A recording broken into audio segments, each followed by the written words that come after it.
கூட்டு குடும்பமா இருக்கோமா இல்ல இதுதானே குழந்தை எல்லாம் தாத்தா பாட்டி பெரியப்பா சித்தப்பா எல்லாம் வளர்த்துட்டாங்க. இப்ப நம்ம ஒரு குழந்தை வளர்க்கறதே பெரிய விஷயமா இருக்கு. சரிங்களா?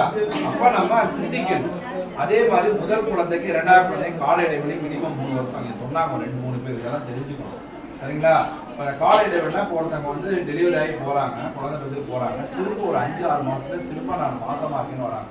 அது எவ்வளவு பெரிய சிக்கல் தெரியுமா? நம்ம குழந்தையும் சிக்கல், சரிங்களா? உங்களுக்கு சிக்கல். அப்ப தவிர்க்கதான் கவர்மெண்ட் வந்து இந்த மாதிரி ஸ்பேசிங் மெத்தட் கொடுக்குறாங்க. ஓகேங்களா? அது வேணான்னா நம்ம 3 வருஷத்துக்கு அப்புறம் நம்ம ரிமூவ் பண்ணிக்கிட்டோம்னா திரும்ப மீண்டும் கருத்தரிக்கலாம். ஒரு குழந்தை இருக்கு, இன்னொரு குழந்தை வேணும் பிளான் பண்ண நினைக்கிறாங்க அப்படின்னா அது வேணான்னா காப்பர்ட்டியை ரிமூவ் பண்ணிட்டா திரும்ப கன்சீவ் ஆக வாய்ப்பு. சரிங்களா? இந்த காப்பர்ட்டி நீங்க டெலிவரி டைம்ல பொறுத்தீங்கன்னா கவர்மெண்ட் ஒரு 300 ரூபா உங்களுக்கு ஊக்கத்தொகை தராங்க. இதெல்லாம் கொண்டு வராங்க அவேர்னஸ். என்ன சொல்ல புரியுதுங்களா?